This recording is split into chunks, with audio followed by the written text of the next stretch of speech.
el concepto de, de sistemas operativos. A ver, ya sea por chat o si se animan a levantar el audio. Un concepto. Nadie está pidiendo que sea una perfección, porque, como estuvimos charlando la semana pasada, podía darse que podemos tener diferencias en la conceptualidad. A ver.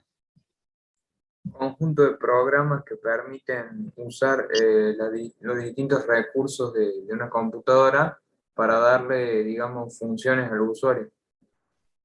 Bien, bueno. Un concepto orientado hacia el uso por parte del usuario. Después ahí estoy leyendo programas para administración eficiente de recursos. Bien, habíamos dicho que esa era una de las funciones principales, la función de los recursos. Interfaz entre programas de aplicación y hardware. Muy bien. ¿Cuáles eran los 3 objetivos que habíamos dicho fundamentales del sistema operativo? Que Calidad de podía uso, eficiencia y capacidad para evolucionar. Muy bien, perfecto, Milagro, así es. Bien, bien, bien, bien. Entonces, basado en eso, que es el foco que tenemos que tener, ¿no? Sí, Cristian, a ver, tenés la mano levantada, no sé si fue sin querer o... No, fue sin querer, bien. Digamos, tenemos que tener el foco en ese aspecto, ¿no? En lo que son los objetivos, ¿no? Esto de lograr una eficiencia, la eficiencia es fundamental, digamos, porque queremos que la cosa funcione de la mejor manera posible, no perfecta, porque para lograr la perfección sabemos que es imposible, pero sí podemos lograr la mejor manera de trabajar por parte del equipo y que va a lograr la mejor productividad por nuestra parte, por el usuario, por las aplicaciones que usan el sistema. Además, la evolución por una cuestión obvia de que día a día la tecnología crece. Ya sabemos que se viene toda una tecnología de robótica, de automatización, de inteligencia artificial, de manejo de estadísticas probabilísticas y todo lo que tiene que ver con la ciencia de datos. O sea, hay una evolución que va a traer aparejado también un hardware diferente, una interfaz diferente. Interfaz me refiero a lo que permite conectar el hombre con la máquina, o la máquina en sí. Y por otro lado tenemos esto de la facilidad del uso. O sea, tiene que ser fácil, porque si no, no se usa. Es así de sencillo.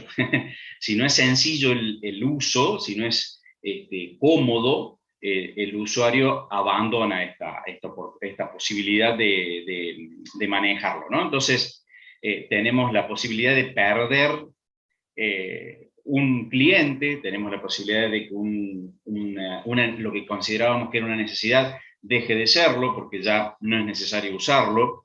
Y por otro lado también está la facilidad del uso, que lo que va haciendo es, va ayornado y muy pegado a esto de la evolución. O sea, a ver, es muy fácil usar, pero tiene que ir evolucionando. Entonces, por ejemplo, el disquete en algún momento, que probablemente lo vean en Aqua, a lo mejor se los muestren físicamente, yo acá no los tengo, en el laboratorio tengo siempre un paquete de cosas viejas para mostrarles, pero bueno, no las he traído para acá. Pero tienen, por ejemplo, los disquetes que en algún momento, bueno, eran el dispositivo de traslado de información, de resguardo, de backups, pero era totalmente ineficiente.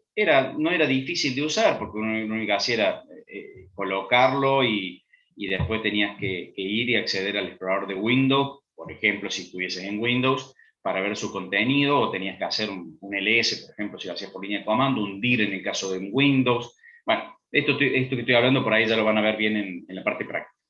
La evolución fue llevando a que empezaron a salir dispositivos más sencillos en el uso y mucho más eficientes, como por ejemplo el pendrive hoy en día. ¿Sí? Hoy en día el pendrive ha reemplazado al CD, ha reemplazado a un montón de otros dispositivos que ya no se usan más, ya han pasado a la historia.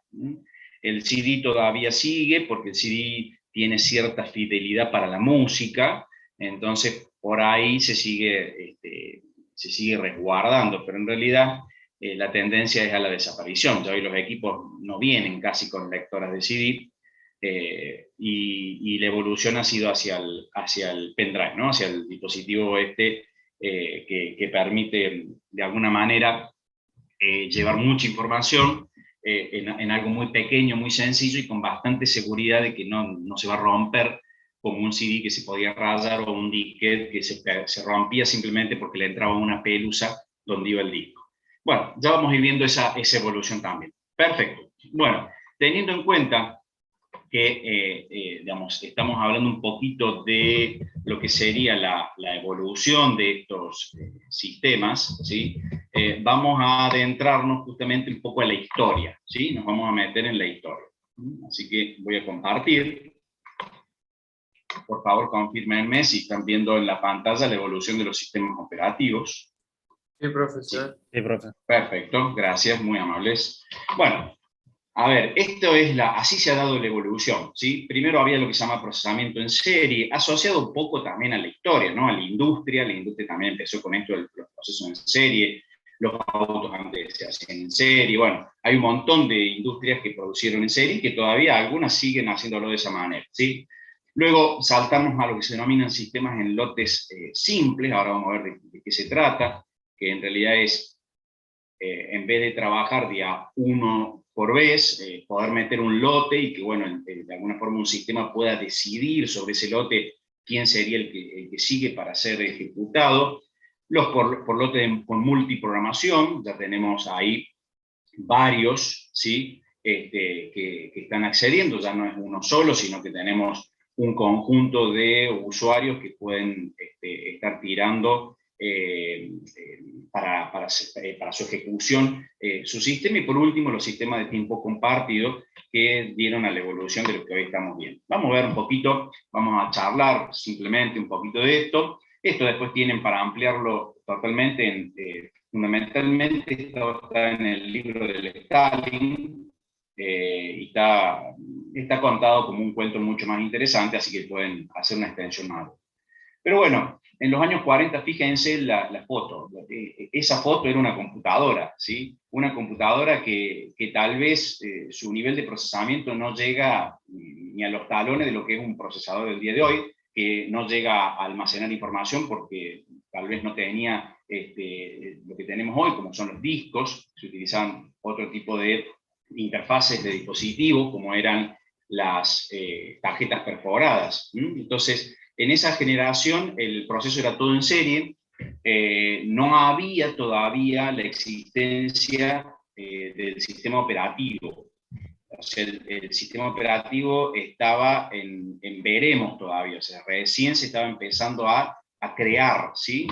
O se estaban dando los primeros indicios de lo que sería ese sistema operativo. Y los programadores interactúan con el hardware de la computadora, o sea, al no haber un sistema operativo, porque hoy en día nosotros interactuamos con un sistema operativo, pero en realidad, en ese momento, al no haberlo, nosotros, la persona tenía que directamente ir al hardware e interactuar con el hardware, ¿sí? Entonces, no había nada que le permitiera, digamos, interfacear, ¿sí? Fácilmente con la máquina. Entonces, principalmente que se usaban esas tarjetas perforadas o ciertos equipos externos de lectura, donde uno tenía que marcar, colocaba en la máquina empezaba directamente a procesar, porque era como meterlo en la memoria prácticamente, empezaba a procesar eso, y bueno, dependiendo del resultado, si fuese un error,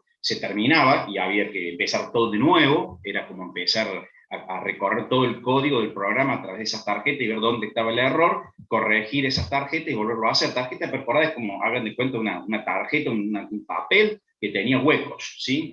Sería eso. Después, si quieren, busquen, investiguen un poco para ver imágenes y demás, porque por ahí pueden ser interesantes, ¿no? Bueno, obviamente que, fíjense, el tiempo de preparar todo esto para que la máquina pueda llegar a resolver este problema era excesivo, era muchísimo el tiempo. Entonces, ahí perdíamos, digamos, el gran tiempo necesario para que uno quisiera dedicar por ahí a otras cosas, mientras la máquina, uno escribe código y después lo ejecuta, ese tiempo de escribir código es un tiempo hoy en día, pero no es excesivo, no es un tiempo que nos demande algo que realmente sea imposible llevarlo a cabo, ¿no? El gran problema, bueno, era ese, ¿no? La planificación y el tiempo que lleva la configuración. Fíjense lo que eran los equipos, son tubos vacíos, hagan de cuenta que son foquitos grandes, ¿sí? Los foquitos que se usan de luz, algo más grande y que consumían energía, pero terrible. 50 toneladas, estamos hablando de varios camiones, ¿no? Del peso que tenían. Bueno, esto es lo primero que había y, bueno, los primeros inconvenientes que se tenían. Después salen son los sistemas ya por lotes, acá ya la interacción entre la persona y esa computadora. Los sistemas operativos que hacen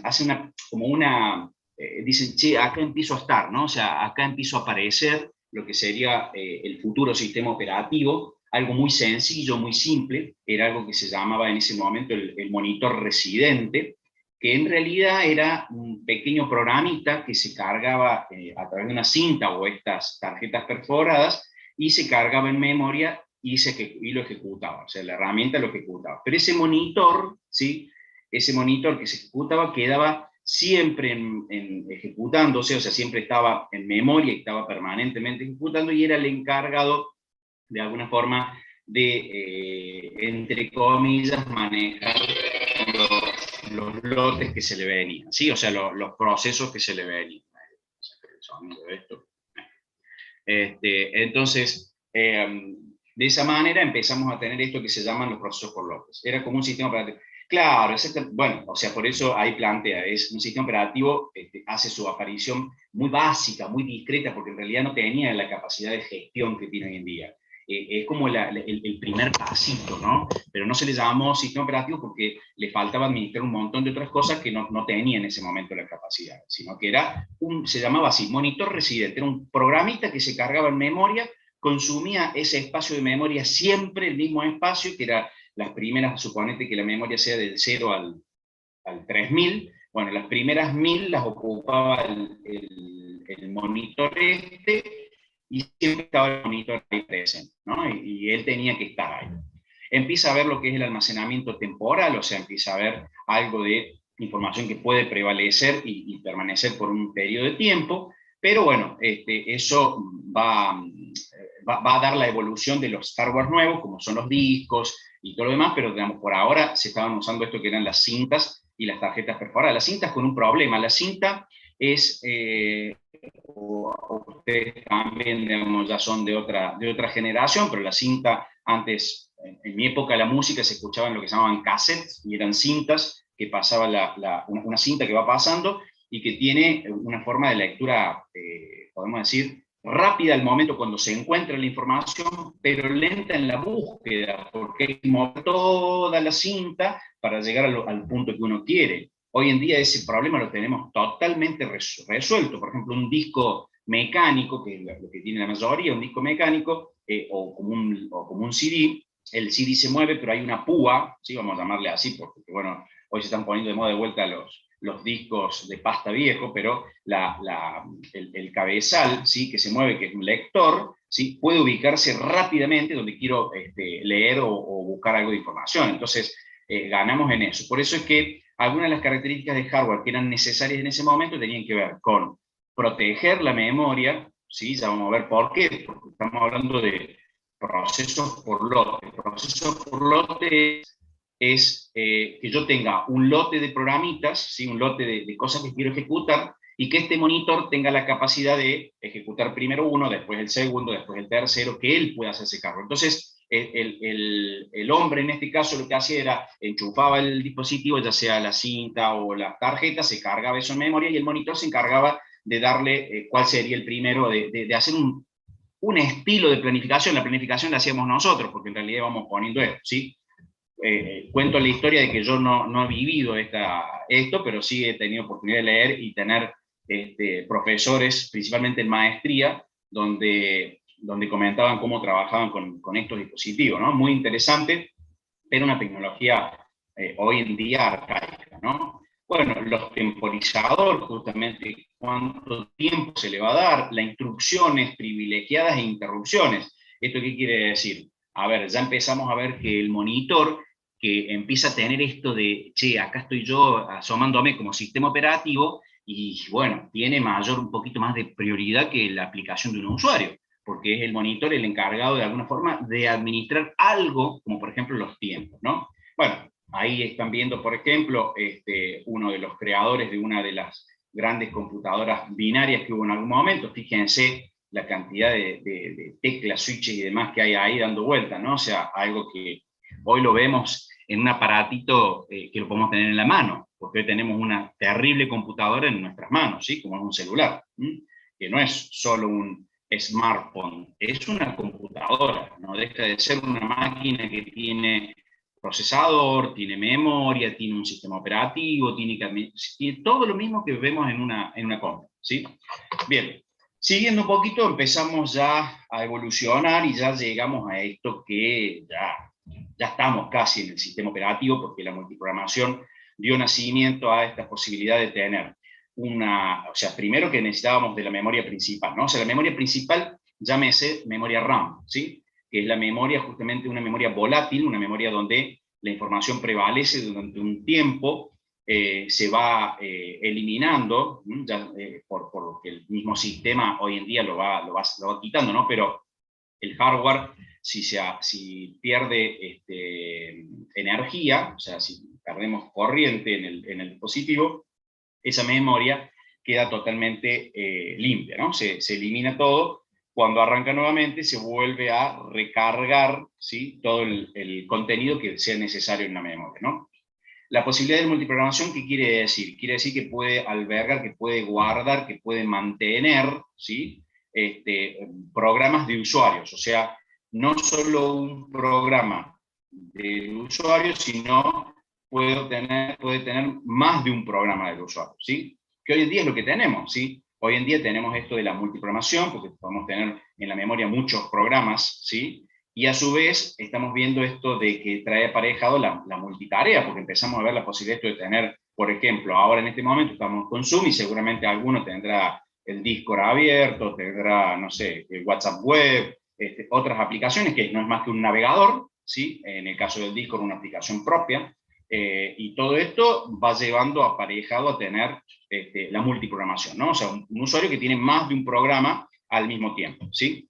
Bien, eso se empieza a ver aparejado ya por años. Estamos hablando, a pesar de que nuestra disciplina es una de las más jóvenes, ¿sí? Hablar de los 60 para nosotros es algo muy viejo ya, ¿sí? Pero es por la velocidad de evolución que tiene justamente, ¿no? Entonces, el CPU, que es nuestro procesador, empieza a ejecutar estas instrucciones de programas, ¿sí? Que ya van a ver un poquito más en detalle tal vez en arquitectura de computadores, las instrucciones principalmente desde el lado de lo que se llama el assembler, pero instrucciones donde empiezan a ocurrirse, son pequeñas líneas de código, vamos a llamar, que se van ejecutando, y esas son las instrucciones de los programas. El programa tiene un montón de líneas y bueno, se tienen que ir dando un montón de ellas. Entonces, cuando se encuentra justamente en ejecución este dispositivo, este programa, o sea, se convierte en un proceso, ¿sí? Se convierte en un proceso, entonces puede pasar de que este programa requiera, por ejemplo, buscar un archivo o grabar algo, o mandar imprimir, o mandar algo a través de un dispositivo, como puede ser una placa de red, un módem, ¿sí? Algún dispositivo de comunicación. Entonces, eso se denominan operaciones de entrada-salida. ¿Por qué operaciones de entrada-salida? Porque estamos hablando de una operación que está asociada con un dispositivo de entrada-salida, como un módem, una impresora, puede ser un teclado, puede ser un monitor, son todos dispositivos de entrada-salida. Entonces, ¿qué sucede? La idea es que justamente cuando se empieza a realizar esta operación, fíjese, dice, en lugar de esperar a que termine la operación, se pasa a ejecutar otro programa. ¿Por qué plantea esto? Porque los procesadores son muy rápidos, eso es lo que tienen, los procesadores son veloces, pero los dispositivos de entrada y salida son lentos. Usted imagínense mandar imprimir algo de 200 hojas y que tengan que esperar a que se terminen de imprimir las 200 hojas para poder continuar usando la computadora. Se volverían locos. O sea, ya se desesperan cuando mandan a imprimir y tarda un minuto en llegar la impresión. Bueno, digamos, el lograr eso fue algo muy importante y en algún momento, obviamente, era una de las características problemáticas. ¿Por qué? Porque uno largaba la ejecución, ¿sí? La operación entrada-salida se empezaba a dar y hasta que no terminara, no te devolvía la posibilidad de que se ejecute otro programa. Entonces el procesador se quedaba ahí esperando a que el dispositivo termine con su operación. Bueno, hoy en día, y en realidad la multiprogramación nos trae aparejado esta posibilidad de que no, de que mientras se está ejecutando esa impresión, yo pueda pasar a ejecutar otro programa.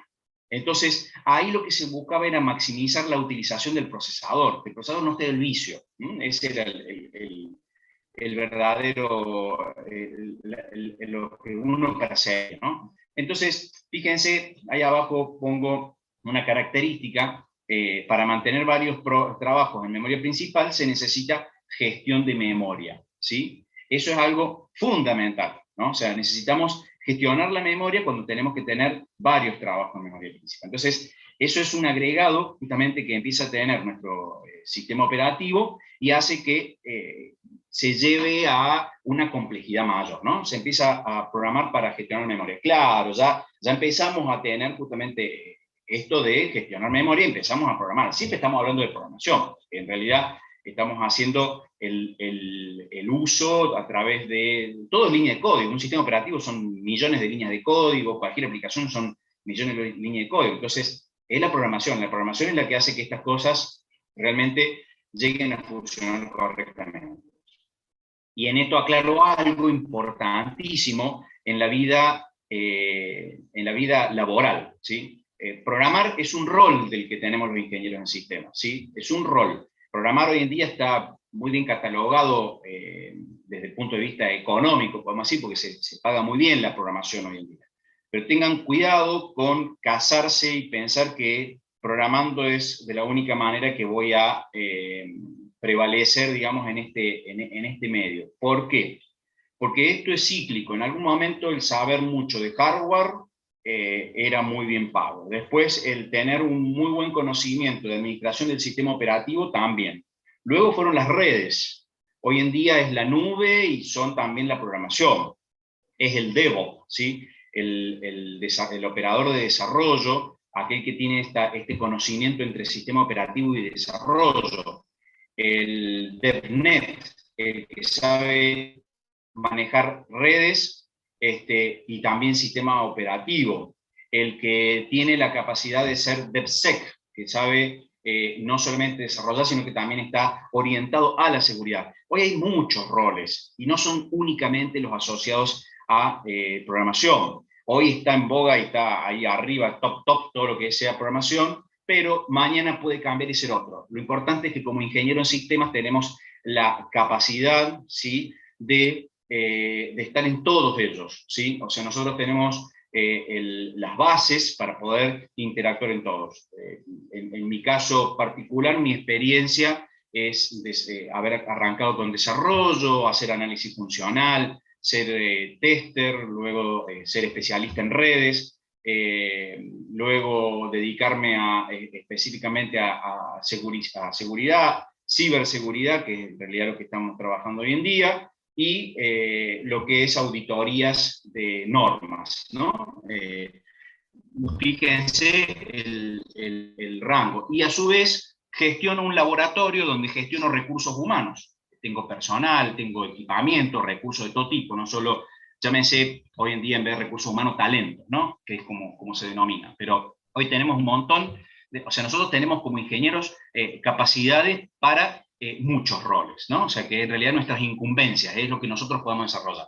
Exactamente, como dice Ignacio ahí también, una de las salidas hoy muy fuerte también tiene que ver con el análisis de datos, ¿sí? Todo el análisis de datos también conlleva hoy en día una necesidad en el mercado por esta masividad, ¿no?, de información que hay dando vuelta y que nos permite mejorar procesos y algoritmos asociados, por ejemplo, a la inteligencia artificial, a la realidad aumentada, bueno, a varias otras cosas que ya irán viendo con el tiempo en esta carrera. Bueno, quería echar un poquito de eso porque me parece importante los aspectos de ese tipo. Fíjense en lo que es la programación, ¿sí? Cuando uno habla de monoprogramación, sucede esta gráfica que están viendo allí, que es, primero entra un programa, por ejemplo, el programa A entra en ejecución, ¿y qué pasa? Cuando entra en ejecución, cuando decimos entra en ejecución es que estamos usando el procesador, ¿tá? Estamos usando el cerebro de la máquina. Entonces el cerebro está ocupado, trabajando en ese momento. Y en un momento vino una instrucción, mientras está ejecutando, pues está ejecutando un programa, el programa de A, que es del usuario A. Entonces cuando está ejecutando, llega una instrucción que dice, necesito mandar a imprimir algo. Entonces ahí entra en espera de la entrada-salida. ¿Qué significa? Que ya el procesador no hace nada porque está esperando que la impresora termine. Cuando la impresora termina, ¿sí? todo este tiempo que tardó, vuelve y le avisa de alguna manera al procesador, le dice, terminé, ¿sí? Entonces ahí, o continúa ejecutando el proceso A, que como es monoprogramación, va a seguir con el programa A, lo va a seguir ejecutando, y si ese programa vuelve a requerir una espera, vuelve a hacerlo. Entonces, ¿qué sucede? Ahí estamos hablando de un programa, es el programa A, no hay otro programa. Hasta que el programa A no termine, no libere el procesador. Fíjense qué pasaría en este caso si entro en un bucle infinito. Un bucle infinito ya lo van a ver cuando empiecen a desarrollar, ¿sí? Cuando empiecen no, ustedes han visto, perdón, algoritmo, y han visto ACO también, está bien, ustedes han visto ACO. Estoy hablando como si no lo hubiesen visto. Va. Y algoritmo, en esas materias, ustedes justamente les debe haber tocado sin querer en algún momento entrar en un bucle infinito independiente que hoy lo pueden cortar. Bueno, en ese momento teníamos este problema, ¿no? Este inconveniente. Entonces, tenemos que ver cómo podemos mejorar este manejo, porque acá hay involucrada memoria y el procesador. Acá lo que buscamos es maximizar. Entonces, ¿cómo lo maximizamos? Lo maximizamos de esta manera. Si yo tengo 3 programas, se verían así, los programas en forma independiente. Ahora, si yo tengo la capacidad de multiprogramación, ya cambia la historia. La multiprogramación me permite que en la línea de tiempo yo pueda, por ejemplo, empezar a ejecutar al programa A, y cuando el programa A quiere ir a buscar o a hacer algo con un dispositivo de entrada-salida, llamo al programa B. Entonces, entra el programa B en ejecución. Mientras tanto, el programa A está haciendo lo que corresponde allá en la impresora, ¿no? Por ejemplo. Entonces el programa B empieza a ejecutarse y el programa B en un momento dice, necesito grabar algo en un dispositivo. Entonces empieza en ese momento a grabar y ahí, ¿qué es lo que hace? Puedo empezar a ejecutar el programa C. Entonces, fíjense cómo he ganado el tiempo de uso del procesador, porque ahora ya puedo usar sin ningún problema esto, y esto va a continuar. Obviamente que va a haber aquí, a lo mejor un tiempo de espera o no, y puede darse que que termine, como en este caso, terminó, ¿sí? La espera, ¿sí? Y ahí viene el siguiente. Ahora, si yo veo esto como una línea de tiempo, esto se tendría que ejecutar durante tantos segundos, y este empieza cuando termine, el programa B va a empezar cuando termina la A, desde el punto de vista de la monoprogramación.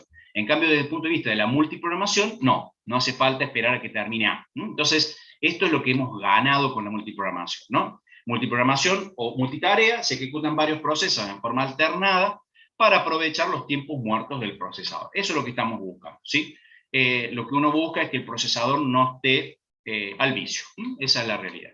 Bien, por último, como parte de la evolución, ¿sí? Lo último que aparece tiene que ver con esto de los sistemas de tiempo compartido, que ya es no la programación de un solo, o sea, la multitarea, muchos programas ejecutándose por un propio usuario, sino poder abastecer a múltiples usuarios, ya no un usuario, sino muchos usuarios. Entonces, ya tenemos muchos usuarios que tienen que acceder al mismo dispositivo. Esto en algún momento fue el gran boom, eran los mainframes, eran grandes servidores, y era la manera en que se trabajaba. IBM fue precursor de esto y durante muchos años fue prácticamente el único que había dando estos sistemas y estos soportes. Cuando nació la PC, IBM con esta tecnología cayó totalmente a tal punto que muchos operadores de esos equipos quedaron prácticamente en la calle porque ya no había nadie que los usara. Entonces había que había que refuncionalizar a esas personas para que sepan manejar equipamiento nuevo, ¿sí?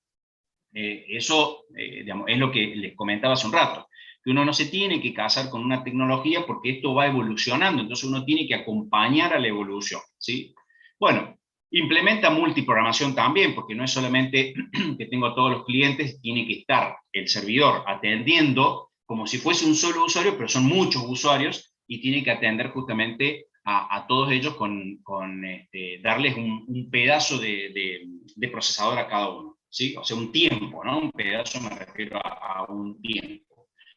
Entonces, usuarios solicitando servicio al mismo tiempo, cada usuario dispondrá en promedio 1 sobre n del procesador. Si yo tengo 10 usuarios, al menos una vez, ¿sí? De 10, una vez me va a tocar a mí. Esa sería un poco la idea. Bueno, eso es lo que busca la multiprogramación, que haya alguna manera equitativa de que cada uno tenga al menos un tiempo para su procesamiento. Después nos vamos a encontrar con un montón de otras, con un montón de otras problemáticas, ¿no? Que, por ejemplo, está bien, de los 10, al menos una vez me toca a mí, bueno, pero ¿por cuánto tiempo me toca a mí? Porque ¿qué pasa si yo agarro y me acaparo el procesador? Entonces, bueno, ahí vamos a entrar justamente que en este sistema de tiempo compartido, digamos, donde podemos tener muchos usuarios, hay que empezar a manejar otras cosas, que cuánto tiempo le puedo otorgar o qué prioridad le doy a cada usuario para que todos puedan tener al menos algo, ¿no? Entonces ahí entra la eficiencia, ¿sí? Sí, Gastón, levantaste la mano. Sí, profe, una No, pregunta. ¿Cómo se conectaban las dale. computadoras al servidor en esa Bueno, época? bien, en esa época se utilizaba un sistema tipo red, podemos decir, en realidad era otro tipo de cableado, se usó un cableado de interfaz más de monitor, así como el cable VGA, ¿viste? Es uno azulcito que tiene una forma trapezoidal y tiene un montón de puntitos. Digo esto porque capaz que todos ustedes usan HDMI, ¿sí? Entonces, el VGA, una interfaz de ese tipo, eran máquinas bobas, o sea, eran PCs que en realidad no tenían procesador, no tenían memoria, tenían interfaz gráfica, nada más, era una pantalla, teclado, hasta que nació también el mouse, eso llegó a su tiempo, o sea, en una época era solo teclado, eso se interfaceaba con el equipo y se llamaban terminales, ¿sí? Terminales boba, esos fueron los primeros. Entonces, el servidor era el que hacía todo, tenía la memoria, tenía absolutamente todo. Entonces, lo único que hacía era procesar lo que vos le tirabas por teclado, él procesaba y tiraba una imagen. Cuando hablo de imagen, no se crean que es lo que estamos viendo hoy en día, ¿no? O sea, era todo tipo línea de comando, ¿sí? Les pongo la línea de comando esta, como por ejemplo, bueno, ustedes están viendo ya la del Linux seguramente. Este es un tipo de comando, por ejemplo, en Windows, y por ejemplo, bueno, acá tengo una máquina virtual con un Linux, o esta, ¿sí? Ahí está, ahí tienen, por ejemplo, dos interfaces de las que eran antes. Y es más, acá tenés la suerte de verlo en grises y negro, ¿no? El fondo. Pero antes, en realidad, ¿qué es lo que era? Y era un verde, un ámbar, que se llamaba, o tipo amarillento eran los monitores, era horrible, ¿no? Por ahí hay algunos dando vuelta, en la facu también teníamos. Y ese era tu interfaz, ¿sí? Entonces todo era procesado en el servidor, todo se daba allá. Por eso tenías este caso así. Hoy en día tenés también múltiples usuarios, porque tenés un montón de usuarios que se conectan a un equipo, ¿no? O sea, hoy también, pero bueno, en ese momento las terminales eran bobas, o sea, no tenían esto. Después fue evolucionando, tuvimos las terminales que se llamaban los clientes livianos, empezaron a tener ya algo, después hubo clientes pesados que empezaron a tener ya memoria y capacidad de almacenamiento. Después tuviste ya la PC que es independiente de un servidor. Hoy en día tenemos una máquina que es independiente del servidor. Sin embargo, el sistema de tiempo compartido sigue estando.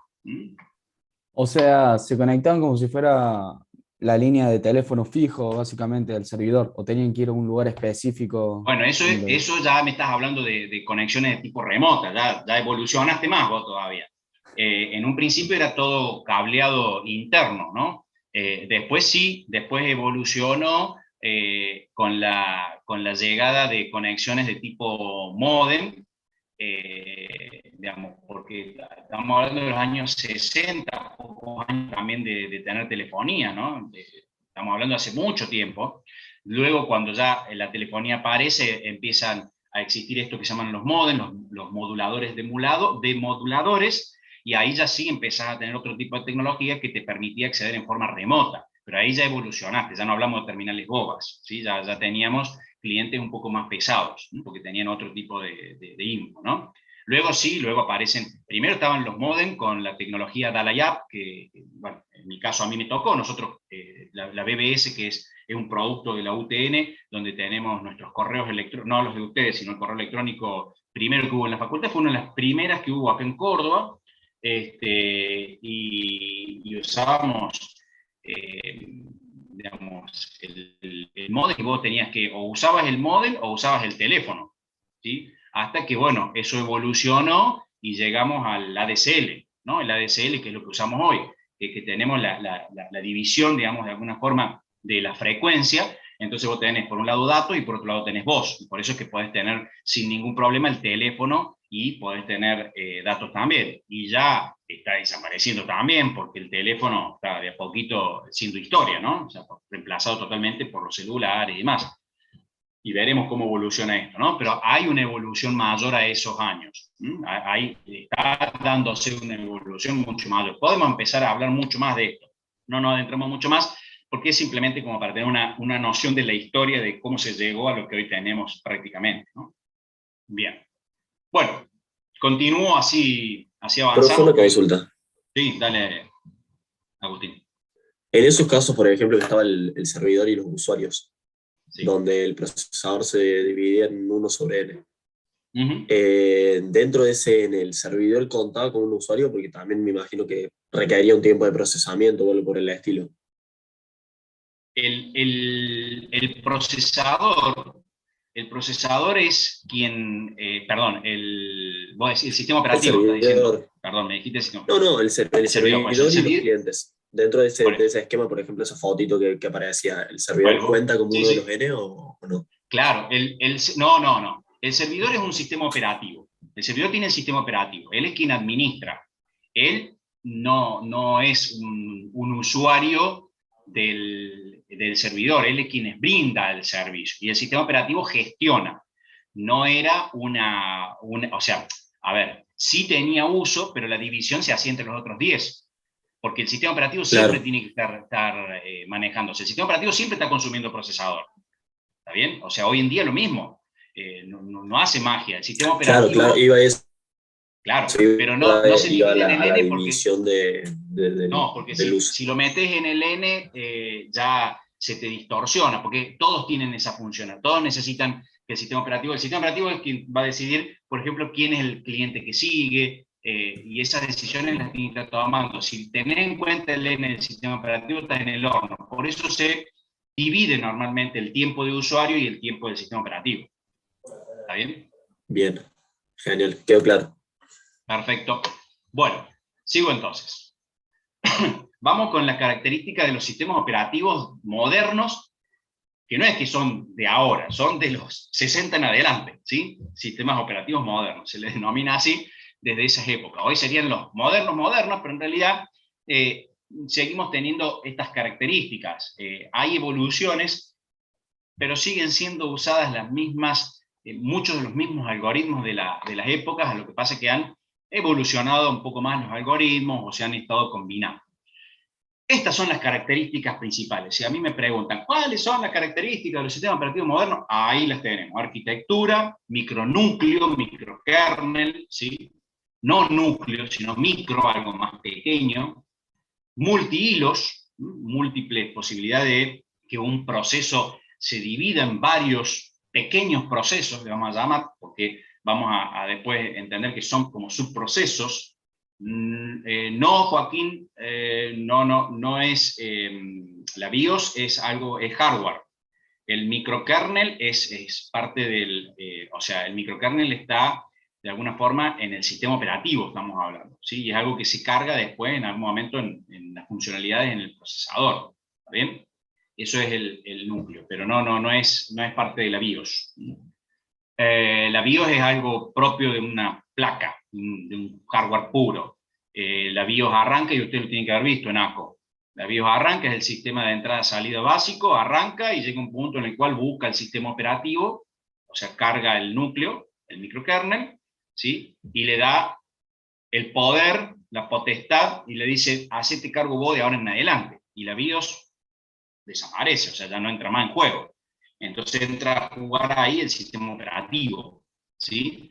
Es eso, simplemente un sistema de arranque, prácticamente, ¿no? Donde corrobora que esté el DIC, que esté la memoria, que esté el procesador, que estén las cosas funcionando, que tenga un teclado, que tenga ciertos recursos, ¿sí? Eso es lo que se suele denominar el POST, ¿sí? Que es justamente las pruebas, y después busca en el sistema, en el medio de almacenamiento que corresponda, el sector de arranque que se denomina, saca la información allí, la carga en memoria, y ahí tendríamos nuestro kernel, ¿no? Nuestras pequeñas funcionalidades. Después tenemos el multiprocesamiento simétrico, esto es la capacidad de tener procesos justamente en paralelo, sistemas operativos distribuidos, que es algo que hoy se usa bastante, porque hoy ustedes usan un celular y, por ejemplo, acceden a archivos que no los tienen en su propio aparato, entonces tienen algo distribuido, está, por ejemplo, el almacenamiento, y el diseño orientado a objetos, ¿no? Que es lo que ha permitido el crecimiento y la modularidad de los distintos programas, principalmente el sistema operativo. Entonces, si nos metemos un poquito hacia adentro de cada uno de ellos, veamos el primero, ¿no? La arquitectura de micronúcleo. A ver, antes de seguir, denme un segundo. Vamos a, les voy a pedir que entren un segundito a la UV, ¿sí? Antes de continuar, que entren a la UV y que se vayan por favor, al 2K11, a la solapa del teórico. ¿Sí? Ahí tienen en este momento hay un pequeño cuestionario. ¿Sí? Hay un pequeño cuestionario que tienen 5 minutos para completar, ¿sí? Así que corto ahora este segundito, mientras ustedes hacen... El núcleo era el sistema operativo, era toda una cosa, era un bollo de funciones, ¿no? En algún momento la idea, ¿cuál es? Asignar justamente pocas funciones que sean las principales a ese núcleo, incluyendo lo que se llaman espacios de direcciones que van a estar asociadas a mover a lo que es el almacenamiento temporal, principalmente la memoria principal, como la memoria RAM, pero vamos a ver también que hay un concepto de memoria virtual, que vamos a ver de qué se trata después. Esta comunicación entre los procesos, porque los procesos no son procesos que trabajan solitos y hacen solo algo y no se comunican con otros procesos. Entonces empieza a haber esa comunicación entre los procesos y ahí entran funciones principales, como por ejemplo la seguridad entre un proceso y el otro. Que no vaya a venir un proceso, por ejemplo, llámese virus, que quiera acceder a un proceso de un usuario y, por ejemplo, alterar la información que tiene. Y la planificación básica, bueno, ¿a quién le toca? A mí, a vos, ¿a quién le toca el siguiente? Sí, Gastón, tenés la mano levantada. Disculpe, profe, una pregunta. ¿Qué es lo que era el núcleo y para qué servía? O sea, ¿de qué estaba compuesto el núcleo? Ahí está, es lo que estamos hablando, mira, en este momento, Gastón. Justo estoy con ese tema. Micronúcleo es que es más pequeño, y núcleo es lo mismo, eran todas las funciones del sistema. O sea, por ejemplo, vos tenías que gestionar un archivo y estaba dentro del núcleo. Vos tenías que, te doy un ejemplo básico, ¿sí? Básico. Cuando teníamos Windows 95 o Windows 98, para no irme más atrás todavía, Windows 3.11, por ejemplo, Windows 95, que es muy parecido a lo que ves hoy, ¿sí? Vos, por ejemplo, antes de que surgiera el plug and play, ¿sí? Ya vamos a ver que el plug and play, porque lo vamos a nombrar, vos enchufabas un mouse y no alcanza, hoy si tenés un mouse nuevo, lo enchufás en la compu, tenés que hacer algo, nada. El sistema operativo dice, tengo un mouse nuevo, listo, se acomodó y empezás a usar el mouse. Antes vos enchufabas el mouse, tenías que poner un CD o un disquete, dependiendo, y tenías que instalar el driver. Esa funcionalidad, para que el sistema operativo la reconozca, la tenía que meter prácticamente en el núcleo. Entonces la metía y tenías que reiniciar tu computadora para que el sistema operativo tuviese esa función y la pueda ejecutar.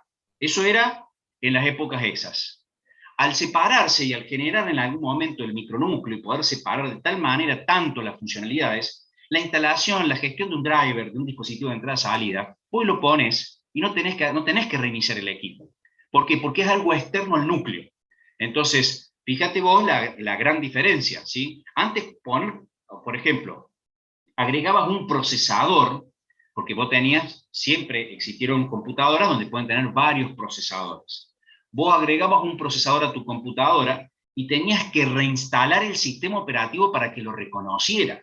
Imagínate tener que hacer algo como eso hoy en día en producción. A nadie se le ocurre una historia así.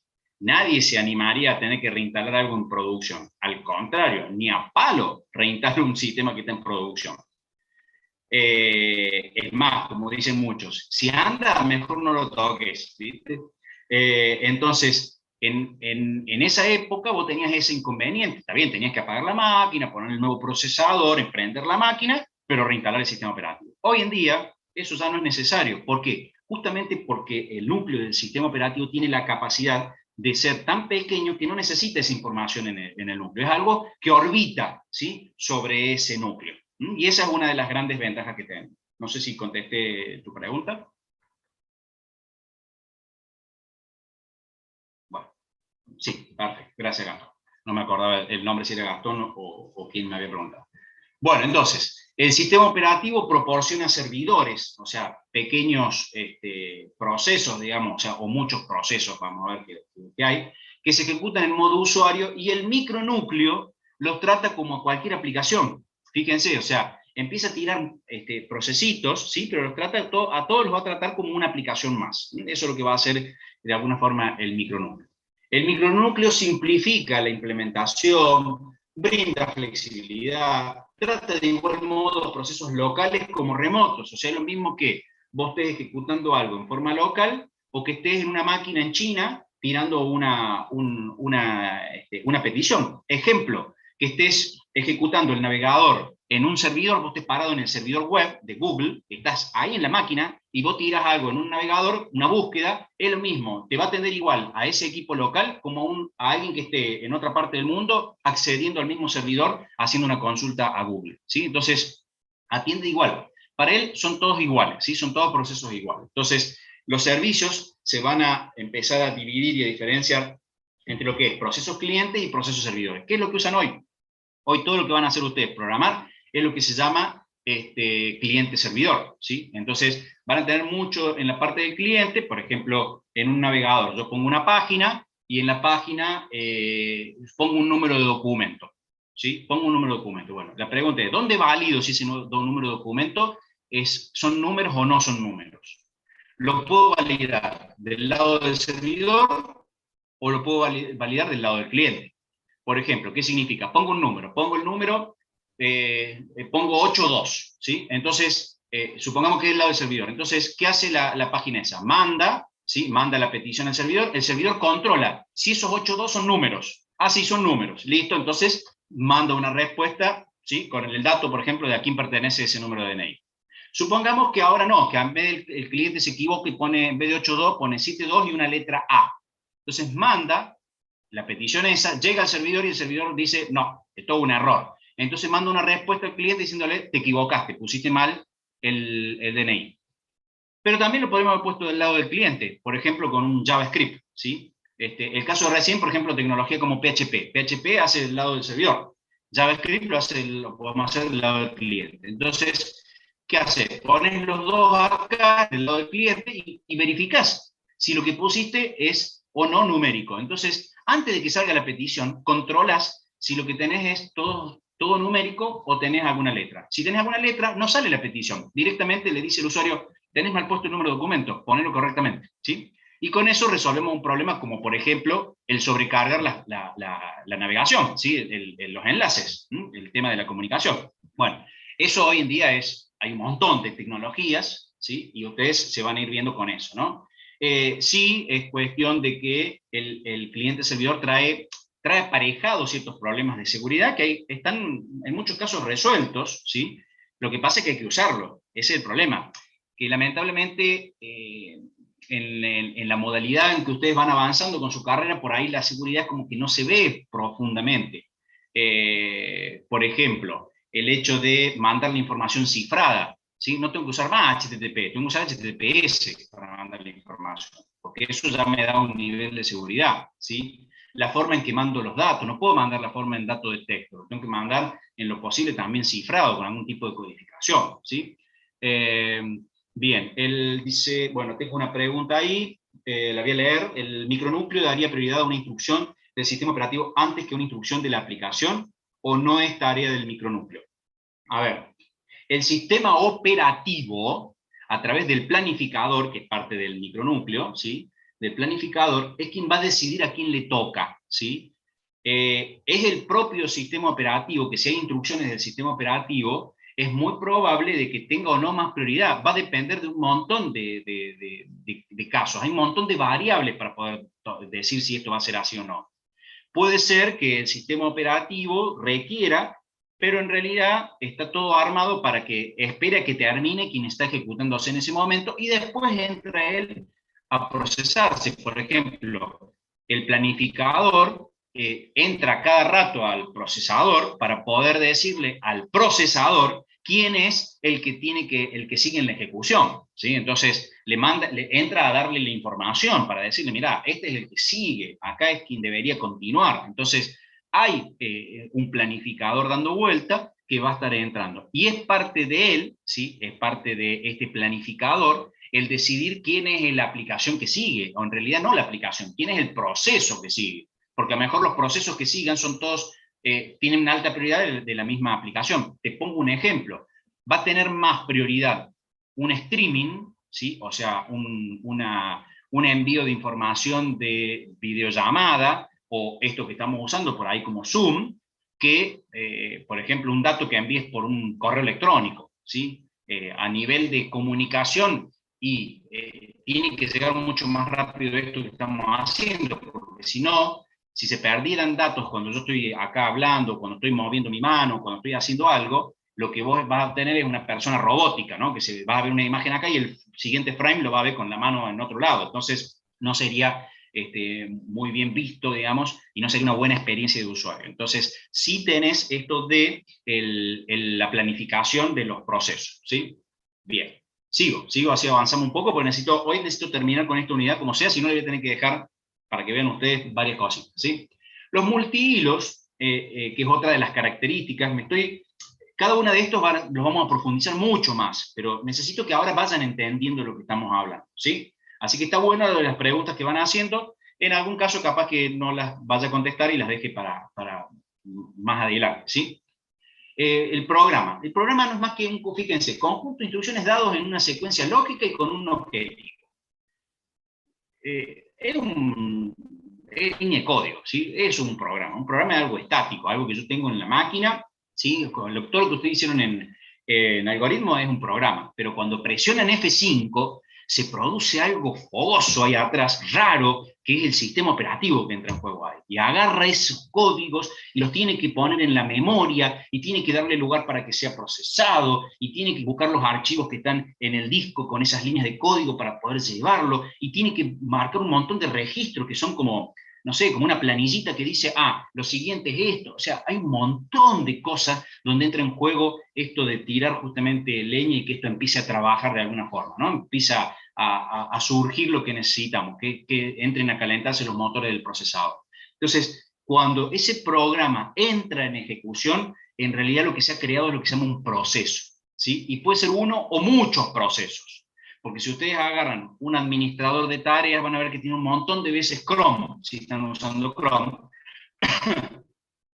Y en realidad ustedes tienen una aplicación que se llama Chrome. ¿Cómo puede ser que tenga un montón de veces Chrome? Y bueno, porque en realidad son muchos procesos creados por la misma aplicación, ¿sí? Bien, entonces el programa en ejecución empieza a tener lo que se llaman estados y recursos asociados. Cuando hablo de recursos, memoria, procesador, el hecho de la asignación del bus para cuando la información tiene que ir de un dispositivo al otro. Bueno, empieza a haber recursos asociados. Y estado, ¿por qué? Porque el proceso puede estar siendo ejecutado, puede estar esperando a que se ejecute, ¿sí? Puede estar esperando eso. Entonces, hay distintos estados que ya los vamos a ir viendo. Un programa puede de alguna forma tener un solo proceso, puede tener muchos procesos, ¿sí? Que en realidad no le vamos a llamar muchos procesos, vamos a decir que es un proceso que dispara hilos, ¿sí? Que tiene como subprocesos, vamos a plantearlo así. El multihilo, técnica donde un proceso ejecutando una aplicación se divide en hilos. Se ejecuta concurrentemente. ¿Esto qué quiere decir? Que si yo tengo, por ejemplo, muchos procesadores, puedo tener tal vez un hilo en cada procesador.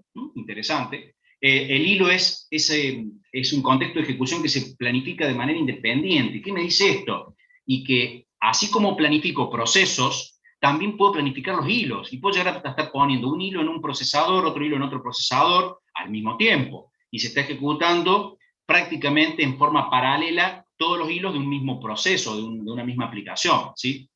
Se ejecutan de manera secuencial. Esto es secuencial si vamos a ver cuando tengamos un monoproceso, vamos a ver los casos de monoproceso y de muchos procesadores. Nos vamos a focalizar más en el monoproceso, porque es en realidad ahí donde se entiende mucho mejor parte de esto. Es el hilo cuando empieza a ejecutarse, puede ser interrumpible, para que sí o no, y el procesador puede ceder el turno a otro hilo en algún momento, o sea, en vez de a otro proceso, a algún otro hilo. El proceso es un conjunto de uno o más hilos. ¿Qué es un hilo? Un hilo es un subproceso, es como un programa es líneas de código, ¿estamos de acuerdo? ¿Sí? Bueno, cuando vos pongas F5, ese programa se crea lo que se llama un proceso. Está buena esa pregunta, no la voy a explayar, se las dejo más para que la lean, pero les tiro una noción. Cuando el proceso se crea, ¿qué significa que el proceso se cree? Significa que el sistema operativo le pudo dar memoria, que vio que tiene capacidad para poderlo ejecutar, que tiene la posibilidad de crear las variables necesarias, genera lo que se llama una pila, ¿sí? un stack de las instrucciones que tienen que ejecutar, un contador, pequeño registro donde dice cuál es la siguiente instrucción que se tiene que... Todo eso es parte de un proceso. Eso es un proceso, ¿sí? Bien. ¿Qué es un hilo? Bueno, es más chiquito. Eso mismo, pero más chiquito. Donde un mismo proceso está dividido en varios hilos. Y es más chiquito. Ya vamos a ir viendo, cuando veamos prácticamente la unidad de proceso, ahí nos vamos a meter en la mitad de la unidad de proceso es hilos, ¿sí? Ahí vamos a ver lo que son los hilos. Bien, objetivamente es eso, es estos recursos que te estoy diciendo, ¿no? Claro, exactamente, Gastón. Comparte los recursos entre todos los hilos, comparten recursos que son del proceso. Es como que tiene un papá, ¿no? Y comparte los recursos del papá, pero cada uno de ellos tiene recursos propios también. Tiene sus propios recursos. Pero comparten, algunos recursos los comparten, ¿por qué? Porque está el proceso padre que los ha creado. ¿Sí? Bien, perfecto. Perfecto. Dice lo mismo que el multithreading 7. Sí, el multithreading es en realidad multihilos. Eso significa, ¿está bien? Que hace el núcleo CPU, salgan dos hilos. Exactamente. Estamos hablando en eso, ya yendo a tecnología, ¿sí? Bueno, acá no me meto mucho más. Vamos a lo que es multiprocesamiento, perdón, quiero meterme en lo que es multiprocesamiento simétrico.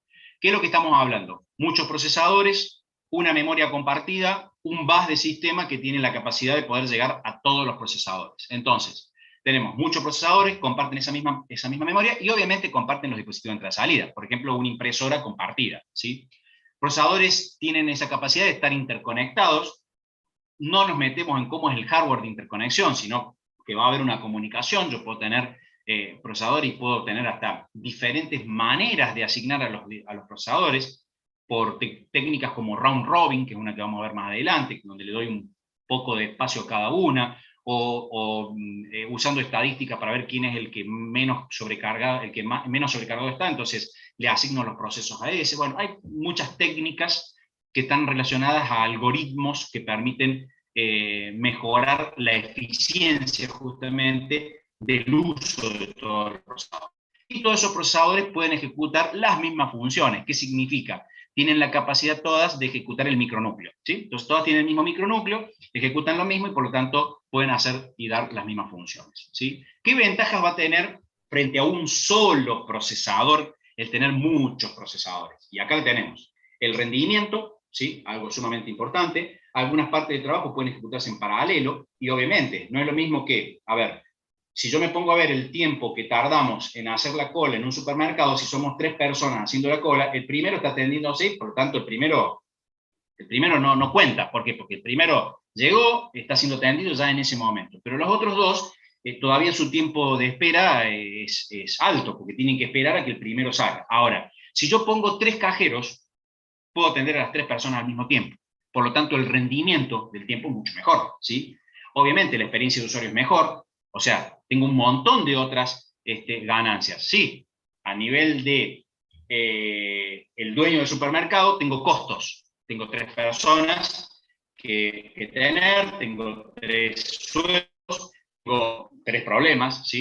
Bueno, con el procesador pasa lo mismo. Tengo un procesador o tengo 3. Si tengo 3, y bueno, obviamente que el costo es superior, pero tengo ganancias en el rendimiento, ¿sí? Entonces, ahí, por ejemplo, podemos ver lo que es el rendimiento. La disponibilidad, en algunos casos, esto no es en los equipos que normalmente usamos nosotros, pero en los equipos que trabajan con multiprocesamiento simétrico a nivel de servidores y a nivel ya de mayor escala, el hecho de que se rompa un procesador o que tenga muchas computadoras trabajando como si fuese una sola, que se rompa una, y bueno, yo sigo teniendo disponibilidad. El fallo no hace de que se detenga la máquina. Sigue funcionando, ¿sí? El equipo sigue funcionando. En nuestras máquinas residenciales, nuestras PC, nuestras notebooks, si se rompe el procesador, estamos en el horno, ¿sí? O sea, no anda directamente. Bueno, pero hay equipos que tienen la capacidad de disponibilidad. Entonces, el multiprocesamiento simétrico tiene esto, tiene la disponibilidad, que principalmente se ve ¿dónde? En supercomputadoras o donde tenemos muchas computadoras a través de una red conectadas, ese es el bus, ¿sí?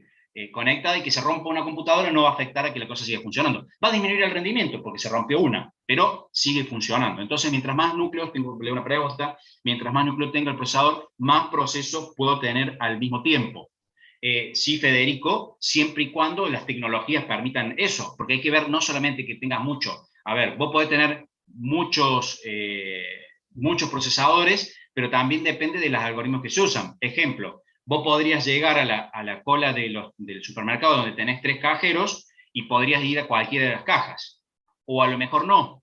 A lo mejor tenés que ir, qué sé yo, por ejemplo, pongo un ejemplo, el otro día vi en el Dino, que es, sí, el supermercado que está en el Dino, hacen una sola cola, y hay un montón de cajeros. Y hay alguien que va diciendo te toca allá, o hay una luz de color que indica quién es el siguiente que va a atender. Vos elegís la cola que querés. Entonces, fíjate que hay un algoritmo distinto. Sin embargo, a lo mejor en los dos casos tenés 3 cajeros. Bueno, acá es lo mismo, ¿sí? El hecho de que tengas más núcleos, ¿sí? Justamente que tengas más núcleos significa que puede tener el microkernel, ¿sí? Entonces voy a tener muchos microkernels ejecutándose y voy a tener la posibilidad de tener muchos más procesos, ¿sí? De poder ejecutarse. Pero dependen de un montón de cosas, no solamente del hardware, depende del sistema operativo que tenga la capacidad de saber y entender que tiene muchos procesadores también, ¿no? O sea, eso es lo que quiero que entiendan, que no es, le pongo más memoria y la máquina anda más rápido. No, que le ponga más memoria no significa que la máquina va a andar más rápido. También hay que ver un montón de otras variables, ¿sí? Eso es lo que quiero plantear. Pero sí vas a ganar, obviamente, cuanto más procesadores tengas, más posibilidades vas a tener. Depende también de que tengas más caché en el procesador, bueno, un montón de otras cosas más, ¿sí? Crecimiento incremental. ¿Por qué? Y porque si tengo la capacidad de agregarle más procesadores, y voy a poder ir creciendo, ¿sí? De una manera hasta exponencial por ahí. Por ejemplo, si yo puedo decir que cada computadora es un procesador, ¿sí? Y puedo hacer un sistema operativo que lo que haga sea distribuirse en un montón de computadoras, imagínense si yo ese sistema operativo lo enchufo a la red de Internet y hago que todas las computadoras que están conectadas en este momento en Internet sean parte del procesamiento. Y fue más que exponencial el crecimiento.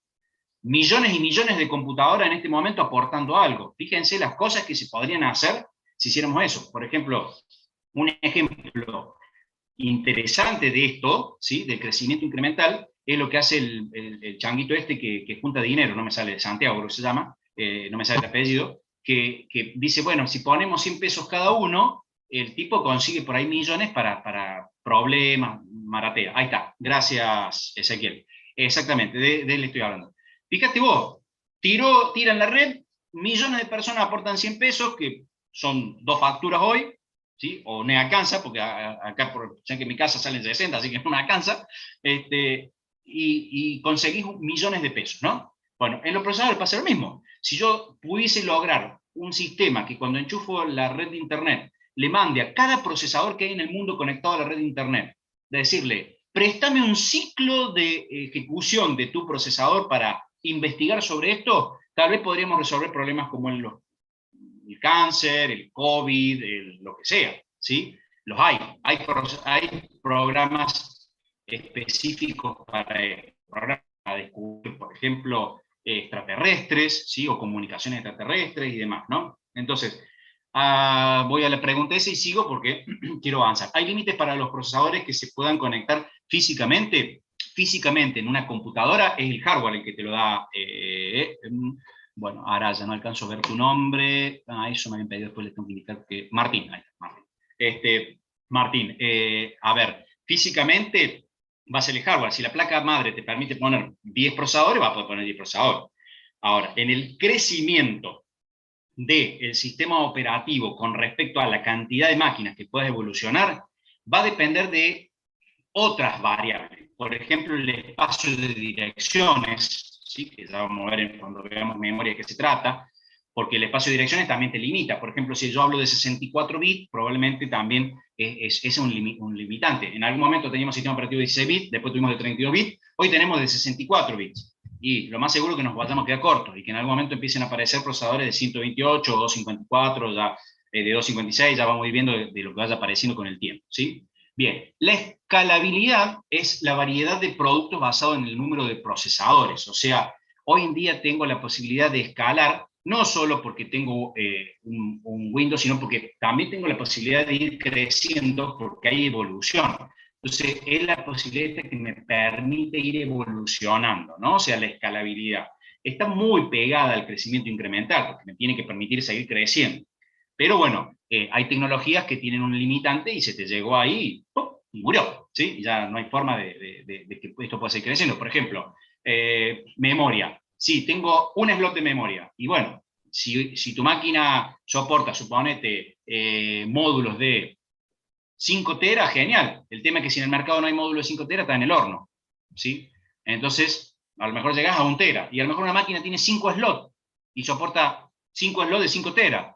Y bueno, hoy podría tener 5 teras, porque pone 5 de un tera, porque son lo que hay.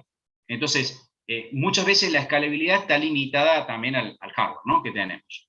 ¿Solo está disponible para Windows Server o puedo poner varios CPU Xeon de Intel en Windows 10? ¿A qué te referís? ¿Al procesador Xeon? Al procesador Xeon lo puedes poner también con un Windows 10, pero hay que comprar, digamos, un procesador de ese tipo para usar. Es como ponerle a un Fiat 600 el motor de una Ferrari. No tendría mucho sentido, digamos. ¿Está bien? O sea, hay hardware especializado, pero no especializado para que lo uses con Windows Server. Lo puedes usar tal vez con otro sistema operativo.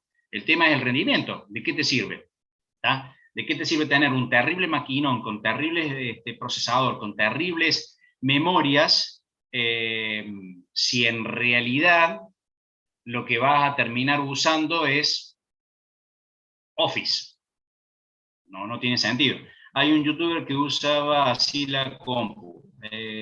Bueno, sí, digamos, pero bueno, tiene la posibilidad de tener eso. Tenés un maquinón. Cuando la máquina requiera algo, se está rascando. El tema es, a ver, ¿qué sentido tiene que tu procesador esté rascándose permanentemente si no lo usas? Un servidor lo usa permanente, ¿sí? Bueno, lo seguimos. Entonces el sistema operativo debe soportar el paralelismo, ¿no? Ahí la importancia que le dije antes, no depende solo de hardware y de interfaz y tecnología. También dependemos de eso, ¿no? Del sistema operativo.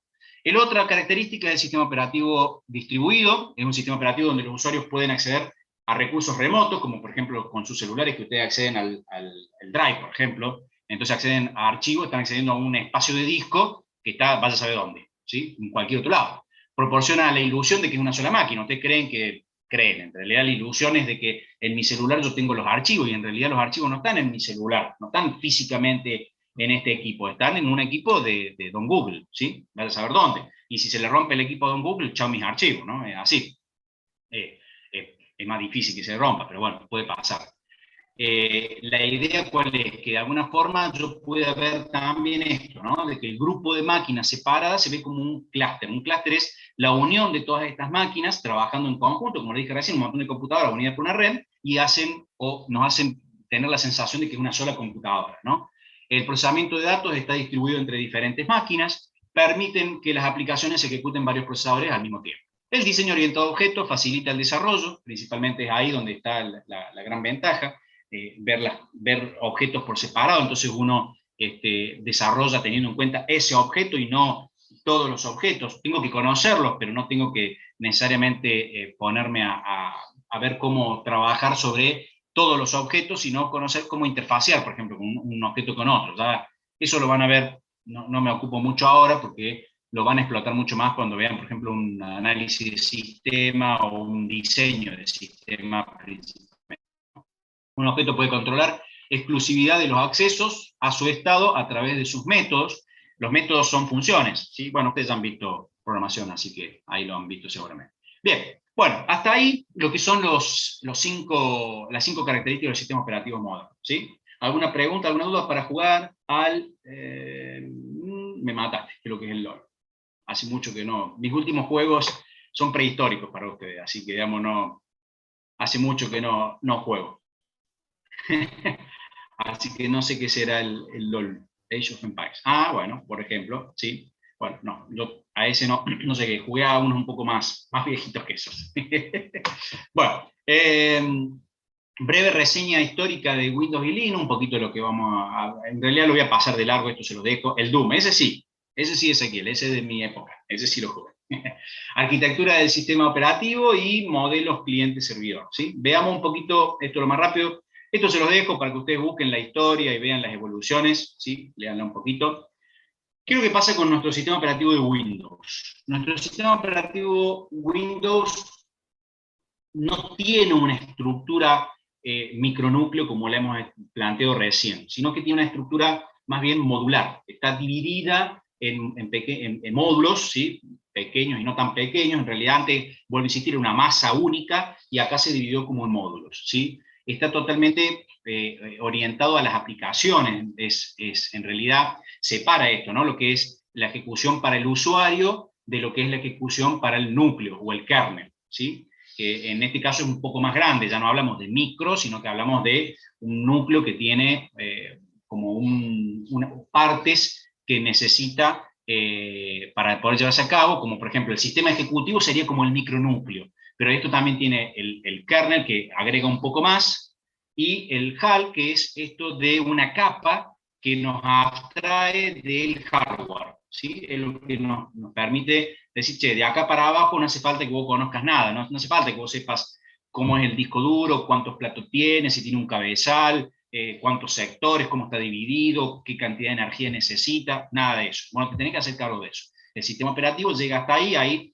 una división, ¿sí? En eso. La ejecución principal es del modo usuario. ¿Qué significa? Y bueno, son las aplicaciones del usuario, ¿sí? Y ahí dividimos. Si existe un modo usuario, existe un modo kernel, ¿sí? O sea, hay un modo que es usuario, que es en realidad las aplicaciones que nosotros desarrollamos, cualquier tipo de aplicación, y la del modo kernel es la que tiene que ejecutar el sistema operativo, ¿sí? Entonces, diferencia entre uno y el otro. Bien, así se vería un poco la arquitectura del sistema operativo, ¿no? Un dibujo interesante, ¿sí? Se ve ahí podemos empezar a ver que tenemos un montón de módulos. Acá estamos a nivel, justamente acá está el kernel, acá está el HAL, y este es el sistema ejecutivo, donde tenemos justamente todos estos módulos necesarios para comunicarse. Fíjense que esto es una arquitectura del Windows 2000. Tengan en cuenta que recién en Windows 2000 se abrió el juego y Microsoft liberó parte del código del kernel. Hasta ese momento era un secreto totalmente cerrado, que es lo que era el kernel de un Windows, y recién ahí es que se abrió y se pudo ver lo que es el interior de un sistema operativo de Windows. Pero mientras tanto, antes nadie sabía cómo estaba porque era una caja cerrada, ¿sí?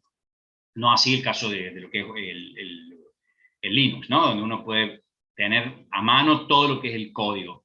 Entonces uno lo ve así, ¿sí? Esto que se ve acá, ¿sí? Todo esto que ven acá son los procesos, ¿sí? Procesos de soporte de sistema, los procesos de servicio, las aplicaciones de los usuarios, sus sistemas de entorno, todo esto trabaja a modo de usuario. Sin embargo, lo que está asociado más al usuario, cómo se comunica con el kernel y con el sistema operativo en sí, cómo se comunica con el modo núcleo, a través de lo que se llaman las librerías, ¿sí? Las librerías en Windows, que son las DLL. En lo que es Linux se llaman módulos. La forma de comunicación se llaman módulos. Bueno, en este caso son las librerías. Esas librerías comunican justamente con ¿qué? Con esto que está acá, ¿sí? Con todos estos módulos, que ya vamos a ver cuáles son, que son del sistema ejecutivo, ¿sí? Por ejemplo, el gestor de la pantalla, el planificador, bueno, un montón de cosas que vamos a ver acá, que hay gestiones distintas, ¿sí? Y tenemos el kernel, los controladores, que son los drivers, y la capa de abstracción de la HAL. Debajo de esto estarían todo lo que es el hardware en sí, ¿sí? Ahí estaría todo lo que es el hardware en sí. Bien, entonces, ¿cuáles son los componentes del modo usuario? Son los procesos de soporte de sistemas, todo lo que tiene que ver con procesos de servicio, aplicaciones, subsistemas de entorno, eso es lo que hace esa parte. Esto, después ustedes tienen las páginas para explayarse más sobre lo que es cada uno de estos, ¿sí? Yo acá simplemente estoy tirándolos, ¿sí? Lo que yo necesito es que ustedes hagan una lectura y un resumen sobre cada uno de estos, ¿no? En lo que es el libro, ¿sí? Busquen el libro que está dando vuelta, ¿no? No lo tenemos nosotros expuesto, eso depende después de la jefa de cátedra si lo va a colocar o no, pero búsquenlo porque está el de Stalin dando vuelta en la red. Bien, los componentes del modo núcleo, o sea, lo que tenemos aquí abajo, ¿sí? Ya lo que no puede acceder el usuario, sino que acá es el sistema operativo el que tiene que poder acceder. Está el sistema ejecutivo, el núcleo kernel, la HAL, que es la capa esta, los controladores y todo lo que tiene que ver con la parte gráfica, ¿sí? Teniendo en cuenta que hoy hay una separación en la parte gráfica, porque la parte gráfica tiene su propio procesador, su propia memoria, hoy es una terrible computadora cada placa gráfica, ¿no? Tal vez vale más la placa gráfica que la computadora en sí. No, el libro ese que está diciéndome Franco es de la parte práctica, ¿sí? Es lo que van a ver en Linux, ¿sí? En toda la parte práctica. Ese libro sí es libre y gratuito, porque ese lo hemos desarrollado nosotros, es un libro, y ese libro está abierto, se usa acá y se usa en muchos otros lados, ¿sí? Pero es un desarrollo nuestro, ¿sí? El otro no, es un libro que se paga en papel, y PDF no es libre, pero bueno, sé que anda por ahí dando vueltas, ¿sí? Bien, fíjense todos los módulos que tiene el sistema ejecutivo. Administrar objetos, la entrada-salida, proceso, memoria, la seguridad, el caché, el plug and play, esto de enchufar un dispositivo y que lo reconozca ahí nomás al palo, consumo de electricidad, no es lo mismo lo que consume un hub USB activo que necesita energía para poder abastecer de energía al dispositivo, que lo que necesita un teclado, ¿sí? O un mouse. La administración de configuración y lo que son las llamadas a procedimientos locales, ¿sí? Procedimientos que son propios del sistema, porque después vamos a ver lo que se llama el RPC, que es las llamadas a procedimientos remotos, ¿sí? Que el sistema operativo puede llamar a un servidor como en funcionamiento como un cliente, él como un cliente y el resto como un servidor, ¿sí? Entonces, es justamente el modelo cliente-servidor lo que nosotros trabajamos. El cliente, por un lado, que puede ser, por ejemplo, una aplicación, y el servidor, que es, en realidad, de alguna forma, el que está también dentro del servidor. Y el sistema operativo es el que nos va a hacer la conexión entre el cliente y el servidor. ¿O acaso ustedes no pueden tener en su propia máquina un servidor web? Tranquilamente pueden tener un servidor web en su máquina y usar un navegador en su propia máquina que acceda a ese servidor web. Entonces estamos usando la misma compu para hacer ese uso. Pero tranquilamente ese servidor web lo pueden llevar ahora a una máquina que está físicamente alejada. Entonces ya pueden hacer un cliente-servidor en forma remota. Bueno, el sistema operativo tiene que tener la capacidad de eso, indistinto si es remoto o no remoto, ¿sí? Si es local o no local. Entonces, ¿qué ventajas tiene? Simplifica el sistema ejecutivo, porque en realidad, al tener cliente-servidor, ya no es tanto lo que tiene que hacer justamente el sistema operativo, está modularizado y por lo tanto puedes tener una división justamente de lo que tiene que llevar a cabo el kernel y lo que hace el usuario en sí. Mejora la fiabilidad, la confiabilidad que voy a tener en esto. Las aplicaciones se pueden comunicar de una manera uniforme, porque ya hay mensajes, ¿sí?, para intercambiar información entre un proceso y el otro, ¿sí? Por ejemplo, utilizamos lo que se llaman los datagramas en las redes, y ahí tengo que mandarle la dirección IP, el número de puerto. Estoy hablando de cosas que ni idea tienen, ni las vamos a ver en esta materia. Son materias que van a ver recién en cuarto año, por ejemplo, pero a lo mejor han escuchado la dirección IP de la máquina, que es la forma en que se reconoce en la red, ¿sí?, a través de lo que se llaman protocolos, que son normas, a una computadora. Entonces un mensaje tiene que llevar la IP, ¿sí? Entonces yo tengo mensajes uniformes, ¿sí? Hay una manera uniforme, ¿sí? Y proporciona una base adecuada para la computación distribuida. Esto de tener muchas máquinas por todo lado, si yo tengo una mensajería uniforme, un protocolo de comunicación, y vamos a manejar bien. Si todos sabemos cuál es el protocolo para ir a la facultad y estar en un aula, y sabemos que todos tenemos que tener el barbijo, el protocolo ese, que lo que hace, cuidarnos de no enfermarnos. Si lo cumplimos, todo funciona a la perfección, ¿sí? Claro, como el IPv4, exactamente, como el IPv4, que es, la tendencia es a la desaparición del IPv4, ¿no? El IPv4 de a poquito va a desaparecer. Bueno, con esto llegamos a la finalización de lo que es la primera unidad, esta unidad número 1, que tiene que ver con todo lo que es característica, introducción y demás a los sistemas operativos. Profe, usted sube la diapositiva a la UV, y si entraras a la UV ya sabrías que la tenés, ¿sí? Porque esta diapositiva ya está expuesta, ¿tá? Ya las tengo, ya están puestas ahí la presentación, y ya está esto puesto, ¿sí? También voy a subirles los links de video. El de la semana pasada, tengo que fijar a ver si lo grabé, no lo grabé, no me acuerdo qué me pasó con ese.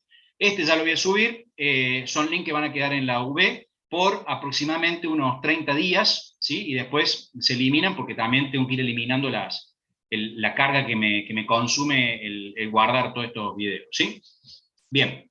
También estudiamos la arquitectura de Linux. Gastón, eso lo vas a ver sobre lo que es la parte práctica. Nosotros no nos, digamos, la arquitectura de Windows es lo que acabamos de ver recién, y no vemos mucho más. ¿Por qué no nos metemos tanto en la arquitectura de ninguno de los dos sistemas operativos? Porque ustedes van a explotar un poco más en la parte práctica en Linux. En Windows ya vimos esta arquitectura, en Linux la van a ver en la parte práctica, y como la parte práctica requiere que conozcas un poco la arquitectura, vas a manejar un poco más ahí, en la parte de gestión de archivos, los procesos y demás. Todo lo que vamos a ver nosotros va a servir para las dos arquitecturas, para Linux y para Windows, pero lo vamos a ver en forma genérica, ¿sí? Que sirve también para cualquier otro sistema operativo, porque nosotros vemos sistema operativo en general, no vemos un sistema operativo, ¿tá?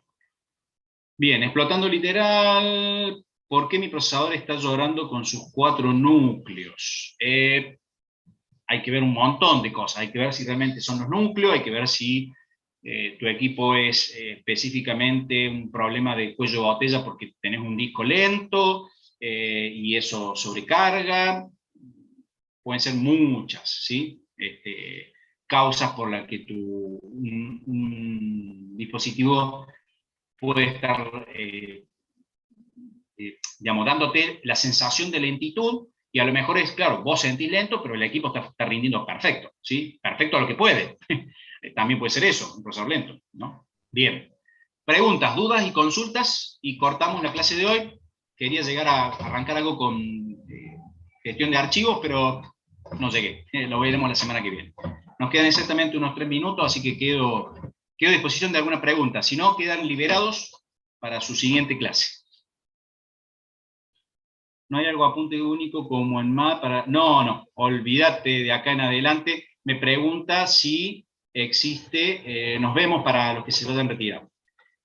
Me pregunta si existe algún apunte teórico, si como tienen en matemática discreta. No, el apunte que hemos creado es el que les sirve en la parte práctica. Ese sí es un apunte que más sirve acá, y les digo que en varios países lo están usando porque